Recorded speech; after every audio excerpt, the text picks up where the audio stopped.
Hello, hi friend कशा आहात तुम्ही? आय होप सगळे ठीकच असताल. तर माझ्या कुकिंग चॅनलमध्ये मी तुमचं मनापासून स्वागत करते. आणि हो फ्रेंड्स, रिक्वेस्ट आहे की ही जी रेसिपी आहे ना, आता स्किप न करता असाच पुढे कंटिन्यू पाहत राहा. आणि हो, आपली रेसिपी स्टार्ट करण्याच्या अगोदर जर तुम्ही माझ्या चॅनलला सबस्क्राईब केलं नसेल, तर प्लीज माझ्या चॅनलला सबस्क्राईब करा आणि जेवढं होईल तेवढं शेअर आणि लाईक करायला विसरू नका. तर मी तुमच्यासाठी एक रोज नवीन छान-छान अशी रेसिपी घेऊन येत आहे. आजही घेऊन आलेली आहे. तर तुम्ही तर ओळखलंच असेल की नाही आज मी कोणती रेसिपी बनवत आहे. तर मग चला वेळ न घालवता आपल्या रेसिपीला आता आपण स्टार्ट करूया.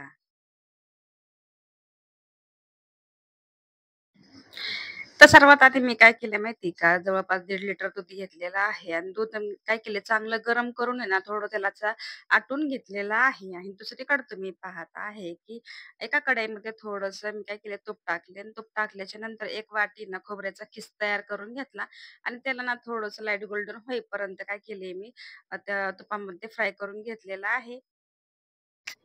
आणि ते फ्राय झाल्याच्या नंतर त्याच कढईमध्ये थोडंसं काय केले मी माहिती आहे का? थोडंसं नॉर्मली गावरान तूप ॲड केलेलं आहे आणि त्याच तुपामध्ये काजू आणि बदाम हे पण थोडंसं तुम्ही पाहू शकता कशाप्रकारे छानपैकी असं त्याला कलर पूर्ण चेंज झालं ना, म्हणजे थोडं लाईट गोल्डन झालं ना, की लगेच त्याला मी पण सारखं एका म्हणजे एका साईडला काढून घेतले. इथं तुम्ही पाहू शकता. इथं मी जवळपास 1 वाटी 1.5 लिटरला 1 वाटी मोठी वाटी ना हे घेतलेलं आहे इंद्रायणी तांदूळ आणि ते तांदूळ आहे तर मी काय केले धुवून स्वच्छ 2 ते 3 पाण्याने स्वच्छ धुवून घेतलेलं आहे आणि त्याला काय करते चांगलं हातावरती चोळू-चोळू घेतलेलं आहे कारण पाण्यामध्ये ना सॉरी ते तांदळामध्ये ना थोडंसं पांढरं पाणी निघतं ना ते चांगलं नसतं. त्यासाठी मी काय केले 2 ते 3 पाण्याने धुवून घेतलेलं आहे. तर आपल्याला काय करायचंय आता थोडंसं पाणी ॲड करायचंय मिक्सरच्या भांड्यामध्ये. मी काय केलं तांदूळ टाकले, थोडंसं पाणी आणि ह्याची पेस्ट तयार करून घेतलेली आहे. आणि हो, माझी ही खीरची रेसिपी आहे ना, तुम्ही पाहिलं असेल आधीच्या व्हिडिओमध्ये बऱ्याचपैकी वेगळी आहे. तर ही जी म्हणजे रेसिपी आहे ना, त्या थोडेसे हटके आहे, म्हणजे वेगळ्या पद्धतीने बनवलेली आहे. तर ती का बनवली आहे ते पण तुम्हाला पूर्ण व्हिडिओ पाहिल्याच्या नंतरच कळेल, की काय स्पेशल आहे आपल्या तसं तर तुम्ही थंबनेलवरून किंवा टायटलवरून ओळखलंच असेल की नाही. तर मग तुम्ही इथं पूर्ण व्हिडिओ पहा, तुम्हाला कळेलच मी कशासाठी ही बनवलेली आहे. तर तुम्ही इथं पाहू शकता. तांदळाची पेस्ट आहे ना, ती मी काय करून घेतलेली आहे बघा. तर इथं तुम्ही पाहू शकता. आता मी काय केले, दूध आहे ना, ते एका पातेल्यामध्ये गरम करून घेतलं. पण परत मी कढईमध्ये ॲड केलेलं आहे, जेणेकरून मला सगळं काही सामग्री आहे, तर ती व्यवस्थित ॲड करता येईल. तर तुम्ही आता पाहू शकता. सगळं दूध आहे ना, ते ॲड केलेलं आहे. तर आता आपण काय करते, जी तांदळाची पेस्ट मिक्सरमधून बारीक करून घेतली होती ना, ती आपल्याला काय करायचं ह्याच्यामध्ये ना थोडं-थोडं टाकायचे म्हणजे जेणेकरून त्याच्या गाठी तयार होतात. तर ते गाठी नाही होण्यासाठी काय करायचं डायरेक्टली टाकायचं नाही. थोडं-थोडं असं ॲड करायचे. जवळपास मी ना ती जेवढी पेस्ट बनवली होती ना, ती सगळी ॲड केलेली आहे. थोडंही शिल्लक ठेवलेलं नाहीये. तर तुम्ही तर पाहू शकता. मी आणखीन परत ह्याच्यामध्ये ॲड केले. आणि आता काय करायचंय थोडा कंटिन्युअसली ह्याला चालवत राहायचंय म्हणजे जेणेकरून गाठी ह्याच्या लम्प्स आहेत तर त्या पडणार नाही हे थोडंसं लक्ष द्यायचं आहे. तर थोडंसं काय केलंय आटून दिले याच्यानंतर म्हणजे दूध थोडंसं आटलेलं आहे. म्हणजे तांदूळ टाकल्याच्या नंतर आहे ना, तांदूळ 5 ते 6 मिनिटं झाली ना, मग मी साखर काय केलेली आहे, जवळपास 1.5 कप साखर घेतलेली आहे. तर तुम्ही तुमच्या गोड जेवढं तुम्हाला हवंय तेवढं तुम्ही ह्याची क्वांटिटी आहे ना, साखरेची कमी जास्त करू शकता. ह्याच्यामध्ये काय केलं आता साखर आहे पूर्ण विरघळून घेतली. नंतर मग ना थोडेसे काजू बदाम आपण काय केले ॲड केलते ना, म्हणजे सॉरी जे आपण लाईट गोल्डन होईपर्यंत करून घेतलेत ना, ते आता आपल्या दुधामध्ये ॲड करतोय. तर तुम्ही तर पाहू शकता कशाप्रकारे आपली तांदळाची खीर एकदम रेडी झालेली आहे. आणि हो, जे आता तुम्ही म्हणता ना, आता जे आमच्याकडे ना ईद-ए मिलादसाठी ना स्पेशली काय करतात ते तांदळाची खीर बनवतात आणि त्याच्यासोबत त्याने एक पुरी म्हणजे पुरी बनवली जाते. तर ही पद्धत आहे पारंपरिक म्हणजे जेणेकरून आतापर्यंत ही पद्धत आहे ना तर चालत आलेली आहे. आम्ही पण हेच म्हणजे ट्रेडिशनल पद्धतीने हे बनवले जातात. तर आम्ही पण असंच फॉलो करतो. पण तुम्ही तुमच्या कोणत्या साइडने आहात आणि कशा प्रकारे ही खीर बनवतात ते पण मला नक्की सांगा. तर मग तुम्ही तर पाहिलं असेल, की ते मी काय केले, जे खोबऱ्याचा खिस आहे ना, ते पण ह्याच्यामध्ये ॲड केलेला आहे आणि दुसरीकडे थोडीशी इलायची पावडर ॲड केल्याच्या नंतर चांगल्यापैकी मी पूर्ण ह्याला चांगले असं एकसारखे मिश्रण तयार करून घेतलेलं आहे. तर मला ही खीर बनवायची आहे म्हणजे ही शक्यतो नाही बनवतात. पण मी काय केले कॅरमेलचा थोडासा एक टेस्ट देण्यासाठी आहे ना तडका पॅन घेतलेला आहे आणि तडका पॅनमध्ये अर्धा कप साखर घेतली. आता ह्याला काय करायचं पूर्ण कॅरमेल तयार करून घ्यायचं आहे. तर तुम्ही इथं पाहू शकता.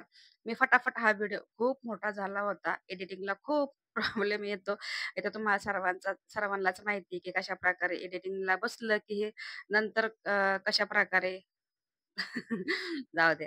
तिथे तुम्ही पाहू शकता, की इथे तुम्ही म्हणजे काय केलंय कॅरमेल बनवून घेतले आणि आता हे काय करते चांगल्यापैकी मिक्स करून घेत आहे तुम्ही आणि खरंच कॅरमेलची खीर जी आहे ना, तर खूप छान अशी चांगल्यापैकी टेस्ट देते. तर असं आपण बनवतो ना, त्याच्यापेक्षा 10 पटीने म्हणलं तरी काही हरकत नाही. तुम्ही पण ही रेसिपी नक्की ट्राय करा. तर आपली कॅरमेलची खीर एकदम रेडी झालेली आहे. तर तुम्ही तर पाहत आहे, की आपली कॅरमेलची खीर म्हणजे जेणेकरून तांदळाची खीर आहे ना, ती एकदम रेडी झालेली आहे. तर आपण ह्याला काय करूया, साईडला ठेवून द्या आणि दुसरीकडे आपण काय करायचं, पुरीसाठी पीठ मळून घ्यायचं आहे ना, तर आता काय करते, 2 वाटी इथं मी घेतलेलं आहे गव्हाचं पीठ आणि त्यात म्हणजे चांगल्यापैकी ह्याला काय केलंय मी, चाळून वगैरे घेतलेलं आहे. तर आपण ह्याला काय करू, ते चाळून झाल्याच्या नंतर आहे ना, थोडंसं चवीपुरतं मीठ ॲड केलेलं आहे.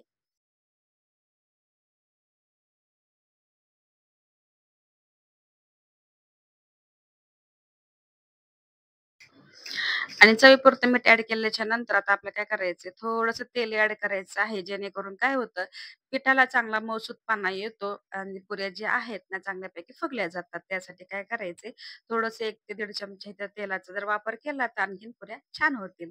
तर आता काय केलंय इथे मी थोडासा पाण्याचा हात घेतलाय आणि पीठ जे आहे ना, ते एकदम गठ्ठ असं मळून घ्यायचं आहे, की पुऱ्यांना जे पीठ आहे ना, घट्टच असतं, की लूज काय पुऱ्या वगैरे नसतात म्हणजे पीठ.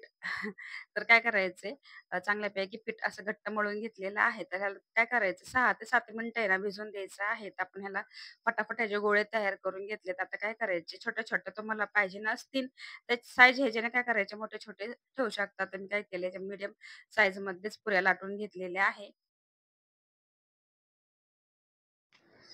तर फटाफट मी काय करते, ज्या पुऱ्या आहेत ना, ते फटाफट मी लाटून घेते आणि त्याच्यासोबतच काय करणार आहे 4-5 असं लाटून घेणार आणि तेलामध्ये फ्रायच म्हणते, तळून घेणार आहे, की जेणेकरून काय होतील, की पीठ सुकलं तर म्हणजे काय होतं, की व्यवस्थित फुगल्या जात नाही. तर चांगल्या ताज्या लाटल्या, तर त्या पुऱ्या आहेत ना चांगल्यापैकी तळल्या जातात. तर तुम्ही इकडे पाहू शकता. तेल जे आहे, तर ते पण काय झालंय चांगलं गरम करून घ्यायचं. नंतरच पुरी टाकायची आहे, की जेणेकरून पुरी आपली आहे ना, तर चांगली फुगल्या जाते. तर तेल थंड असेल तर ते कडक होते. तर हे थोडंसं लक्ष द्यायचं आहे. तर आपले तुम्ही पुरे पाहू शकता कशाप्रकारे फुगलेल्या आहेत आणि हो, माझ्या जेवढे काही पुऱ्या आहेत ना बनवलेल्या, ते पूर्ण अशा फुगलेल्या आहेत.